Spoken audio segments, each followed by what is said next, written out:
Welcome to the Locked Room. Stories from the golden age of mystery and crime fiction.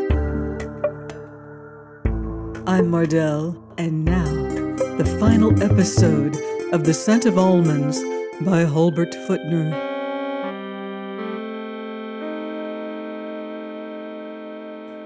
Madame Storey and I searched the remaining members of the company, including the dead woman's father.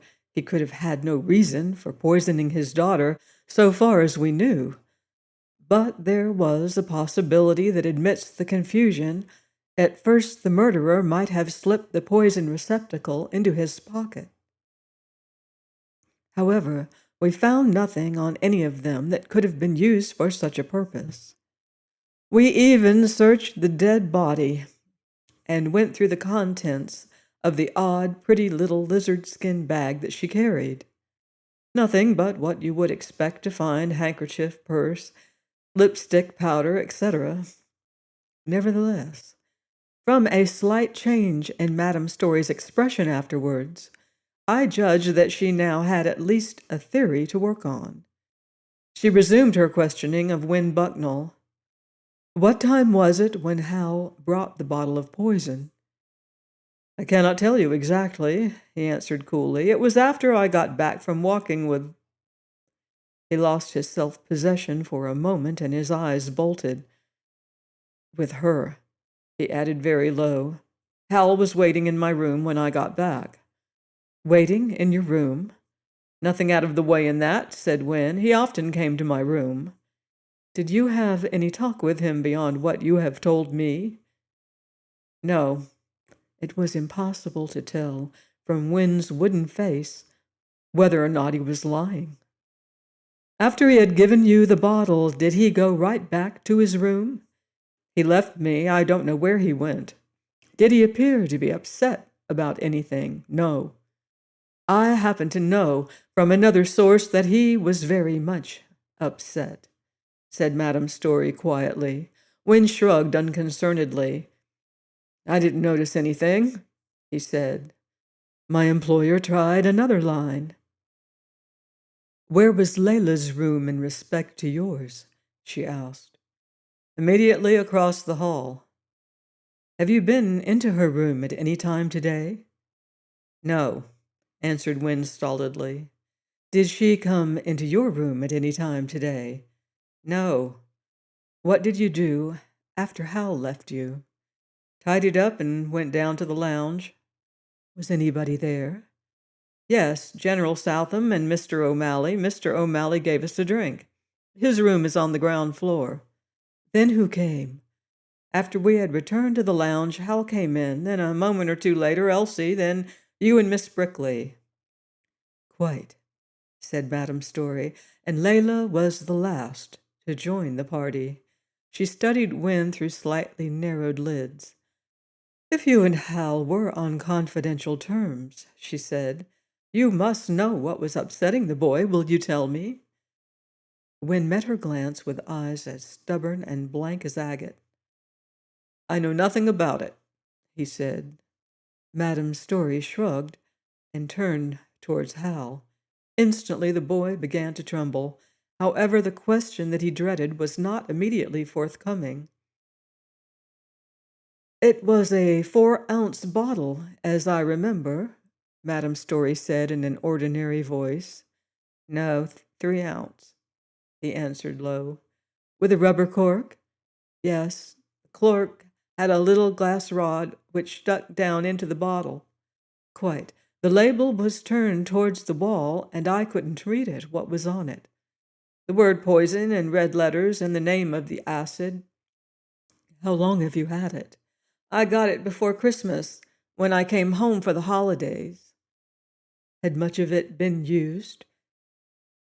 Oh, no, you couldn't tell that any had been used. The merest touch of the glass rod on the head of an insect was sufficient to kill it. Madame Storey's voice became gentle as she asked the next question. Hal, if you'd had the bottle for 4 months, why did you suddenly make up your mind this morning that it was too dangerous to be left lying around? A frantic terror appeared in the boy's eyes. He struggled to overcome it. No particular reason, he stammered. I was just afraid that the servants might be curious about it.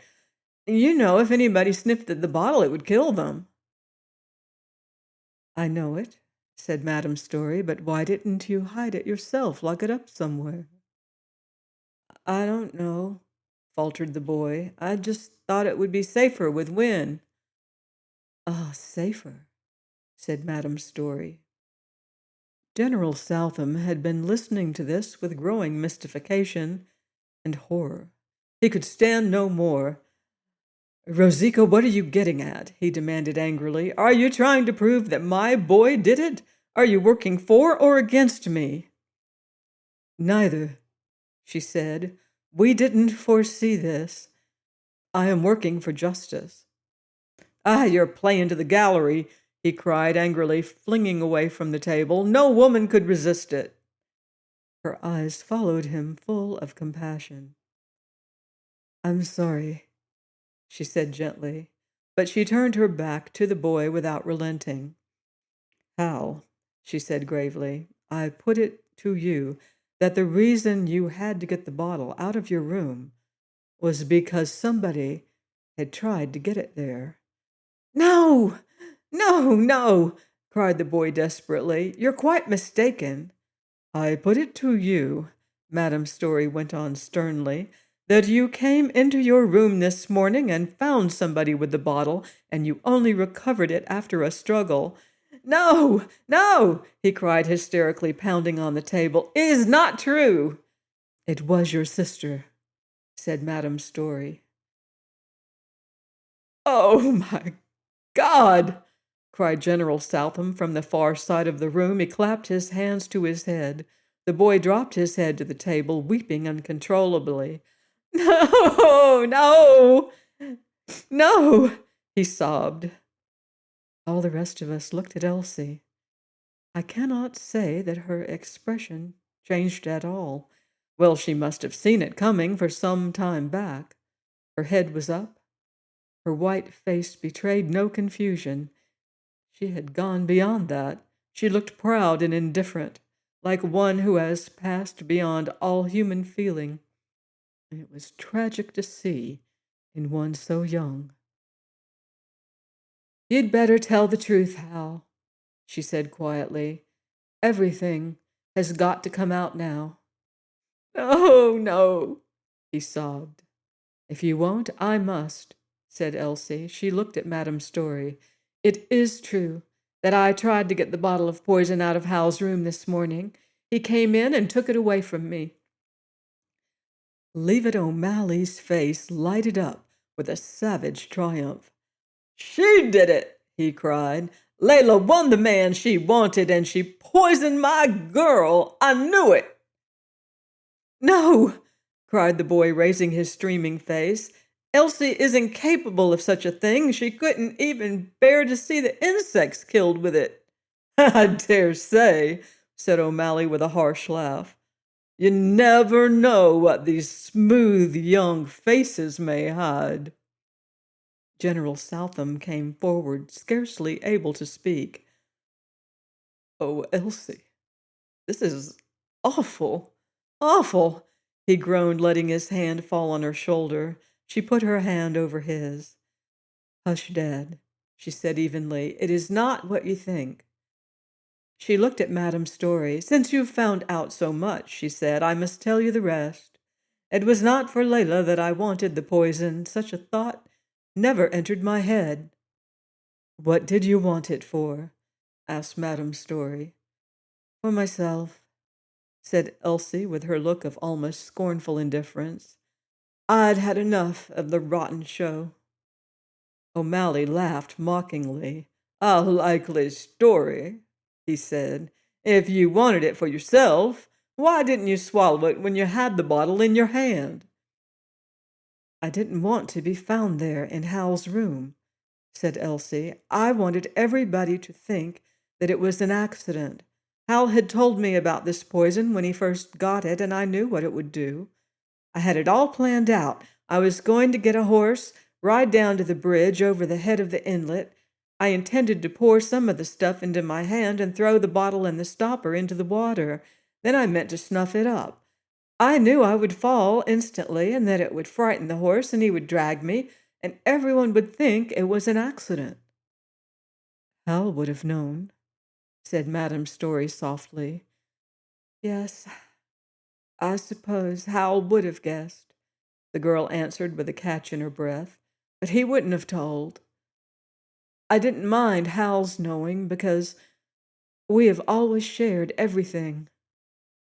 There was a silence in the room. Except for the boys sobbing, General Southam had already taken so much. He could only hang his head and pat his daughter's shoulder helplessly. When Bucknell jerked his head up and looked across the table at Elsie with the most awful expression of pain that I have ever seen in a man's eyes.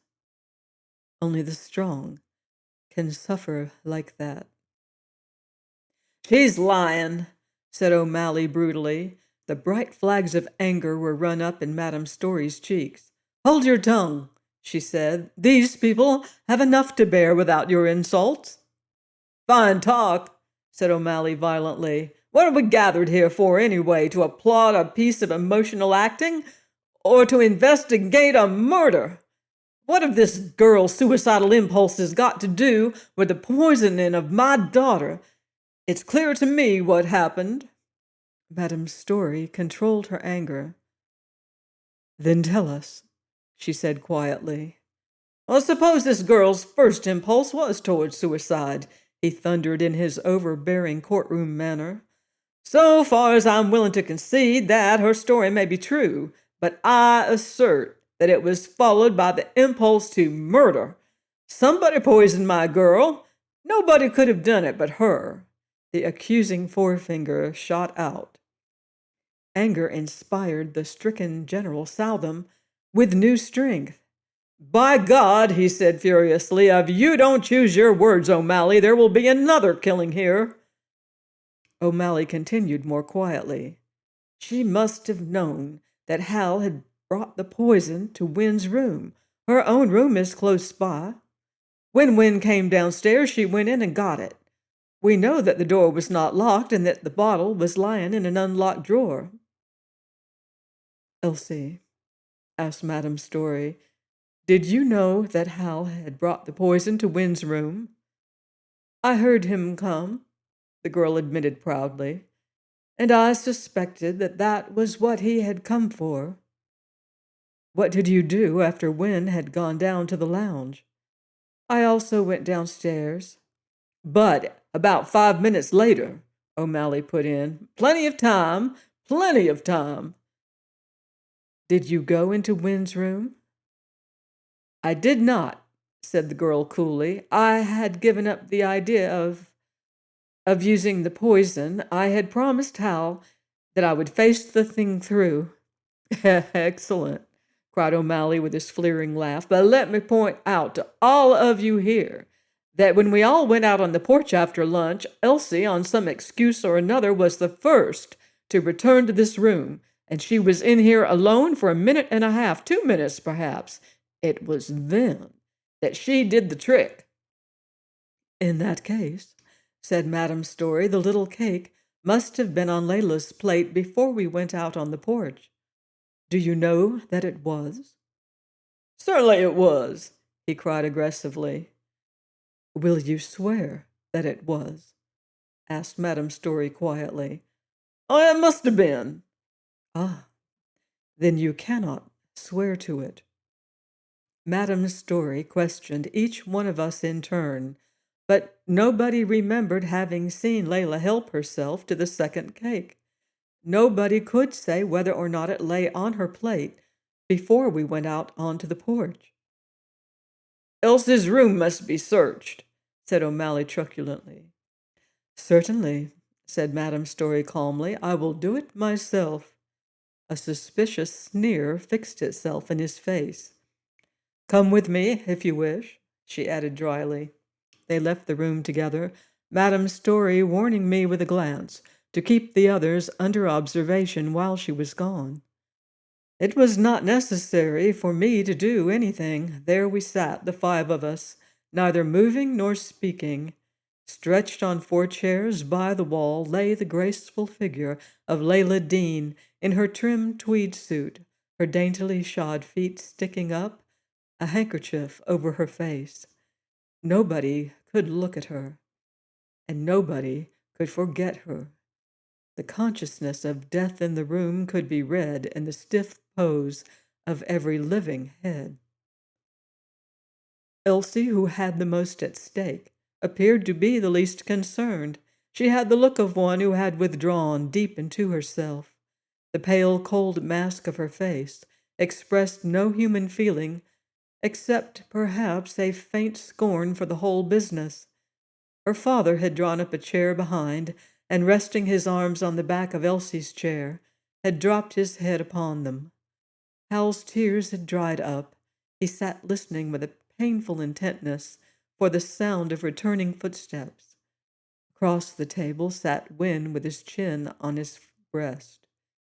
His face was invisible to me. When they came back, I gathered the worst from O'Malley's cruel, triumphant smile. Madame Storey's face was grave and inscrutable. She carried a little book in one hand and something hidden in the other. Advancing to the table, she placed the bottle of poison on it. We caught our breath sharply. The bottle was now sealed with an ordinary cork. The little glass rod was broken off inside it. She said, "We found this in a small drawer of the desk in Elsie's room. The drawer was locked, and we had to force it." "I never locked any of the drawers," said Elsie tonelessly. "Well, it was locked," said Madame Storey mildly. "Wynne jammed in the rubber cork so hard that the person who opened it had to dig it out with the point of a nail file." "Elsie's nail file," put in O'Malley. "The cork broke, you see," Madame Storey continued, "and part of it is still in the bottle. We found the remaining bits of rubber in Elsie's wastebasket. The bottle was afterwards stoppered with a cork taken from a Listerine bottle in Elsie's bathroom." There was a silence. "Is that sufficient evidence?" demanded O'Malley, looking from one to another of us with a sneer. "Oh, Elsie!"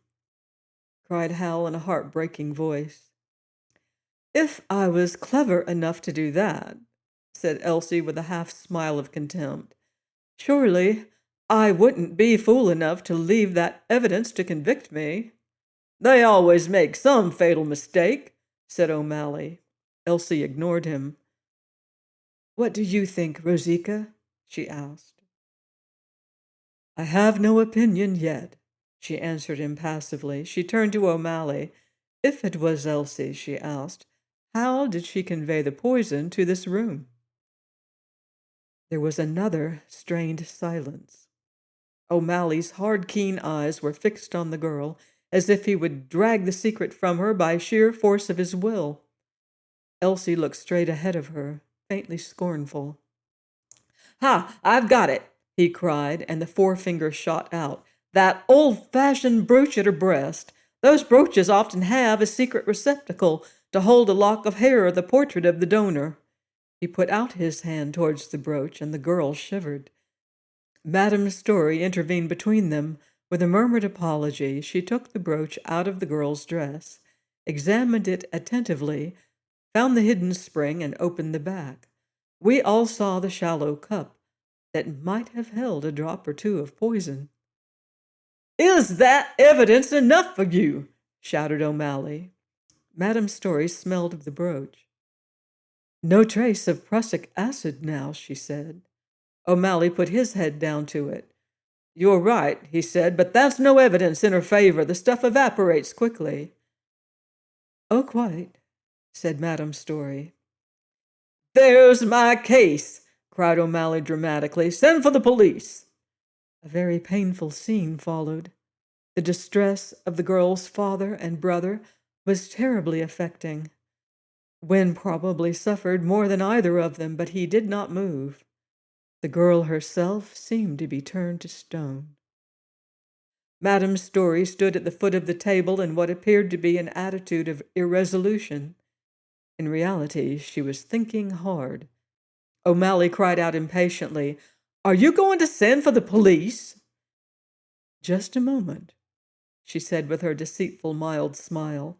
I was greatly lifted up, for I saw hope in that smile. "I don't think we've quite gotten to the bottom of this," she said. "What do you mean?" he demanded. "I want you to look at the pinholes in the front of Elsie's dress," said Madame Storey. O'Malley bent his head to do so, while the girl stiffened with repulsion. "I take it," Madame Storey went on, "that this is the first time this dress has been worn since being done up?" Elsie nodded. "It just came from the cleaners," she said. "Notice how clearly the pinholes show up in the thin, crisp material?" Madame Storey said to O'Malley. "Oh, what of it?" he growled. "You do not contend, I suppose, that Elsie could have opened the brooch and poured the poison on the cake without removing it from her dress?" He made no answer.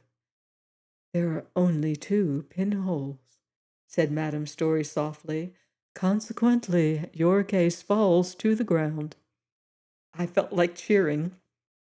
O'Malley flushed darkly. "But Layla lies there dead," he said with a violent gesture. "You can't get away from that."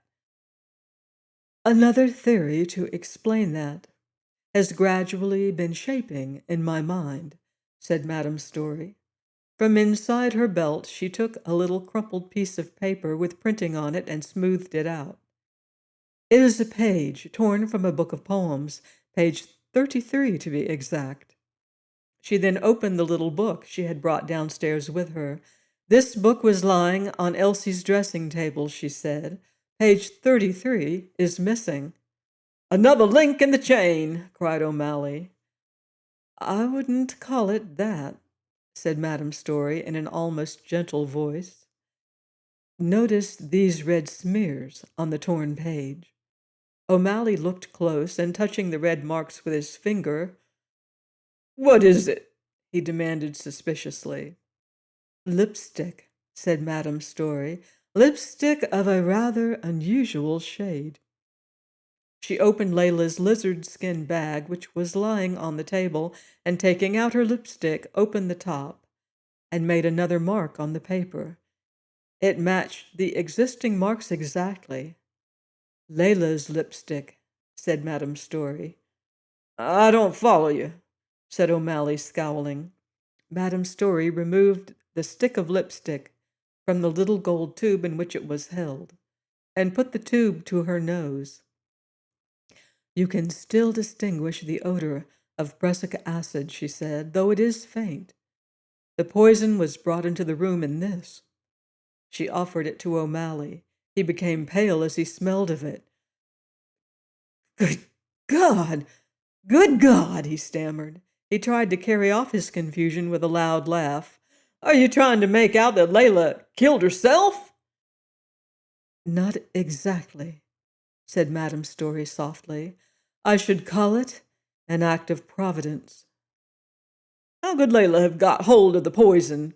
cried O'Malley. "Oh, very easily." Madame Storey turned to Wen, whose face was raised now, wild with hope and anxiety. "Where did you and Layla part when you returned from your walk?" she asked him. "At the doors of our rooms," he said hoarsely. "Was the door of your room open?" "Yes." "Then Layla could see Hal waiting for you?" "Yes, she saw him." "Did you shut your door when you went in?" "No." "Then she could have overheard what took place between you and Hal?" "She could have heard, yes." "What exactly did take place between you?" "Hal handed me the bottle of poison," said Wen, "and asked me to keep it for him. He said he was afraid to have it lying around his room, so I took it and dropped it in my drawer, that's all." "Didn't it strike you that this was an odd request?" I didn't think anything about it. I had something else on my mind at the time." "And then Hal came downstairs," said Madame Storey. "Shortly afterwards, Wynne followed him, and a minute or two later Elsie went downstairs. I suggest that when Layla was left alone upstairs, she went into Wynne's room and got the poison. She carried it into Elsie's room, where she opened it and filled the little gold tube." "You have no proof of this!" cried O'Malley furiously. "There is the leaf torn from Elsie's book, with the marks of Layla's lipstick on it," said Madame Storey relentlessly. "Layla used the paper to keep the lipstick from staining her bag. After she had emptied the poison out of the little tube, she put the lipstick back in its place." "Layla had no reason to kill herself," cried O'Malley. "That's preposterous." "I have no notion that she killed herself," said Madame Storey quietly. "The poison was intended for another purpose." She paused. Everybody in the room waited for her next words in agonized suspense. "You will remember that when we went out on the porch, Layla remained in the room for a moment or two. Our backs were turned. It was then that she leaned across the table and poured the poison on the cake which was on Elsie's plate. When she came out on the porch, she was still adjusting the lipstick in its case." A breathless murmur of horror went around the table. "It's a lie!" cried O'Malley in a high, strained voice. "Elsie," said Madame Storey, "tell me exactly what happened when you came back into the room." A spot of color had come into each of the girl's cheeks. "I saw the cover of the percolator beginning to rise," she said breathlessly, "and I ran back and turned off the current. And while I was waiting for the coffee to strain through, I picked up the cake on my plate. I wasn't thinking about what I was doing. It had a white center, and I don't like those so well as the black ones, so I put it back in the basket and searched until I found one that was black on the bottom. But I didn't eat that either. I don't know why. It's still on my plate." And a moment later, put in Madame Storey, Layla came back into the room and helped herself to the cake that Elsie had returned to the basket. That was what I meant by an act of Providence. We looked at each other in awe and horror. "Oh, God," somebody whispered shakily. "Well, why didn't you tell us this before?" cried O'Malley. "Why?" said Elsie simply. "It never occurred to me that that had anything to do with what had happened." "It's a lie!" cried O'Malley desperately. "Layla had no reason to harm Elsie. Layla had beaten her out. Layla had won the man they both wanted." "But had she?" Madame Storey put in succinctly. She turned to Wynne. "Please tell Mr. O'Malley the circumstances of your offer to Layla." Wynne jumped up as if he was electrified. "Oh, God, not that!" he cried. "What do you know about it?" he demanded. "Part of what you said was overheard," said Madame Storey. "Oh, I forgot," he said with a gesture. "Miss Brickley." After a moment of painful hesitation, he went on stiffly. "I will only say this. As a result of something that Layla told me, I agreed to marry her, but I stipulated that I would never live with her."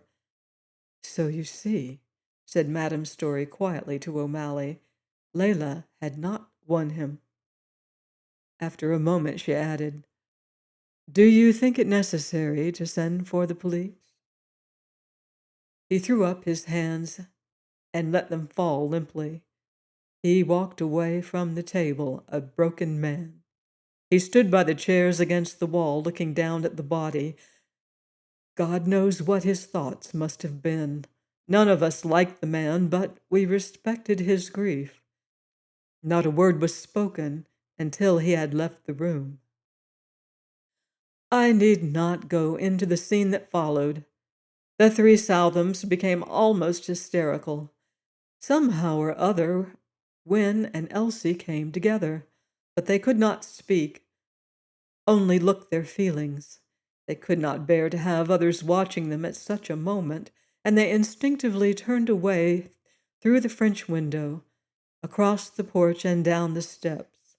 General Southam and Hal went in another direction. When we were left alone, Madame Storey took a fresh cigarette and inhaled it gracefully.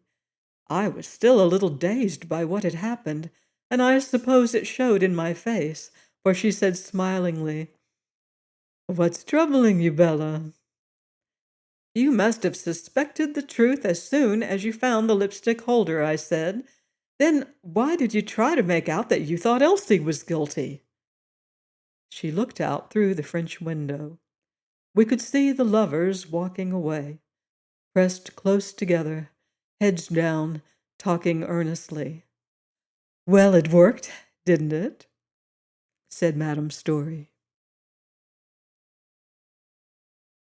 Join me next season for more curiously confounding cases and cunning criminals on The Locked Room. In the meantime, beware. Beware of footsteps in the dark.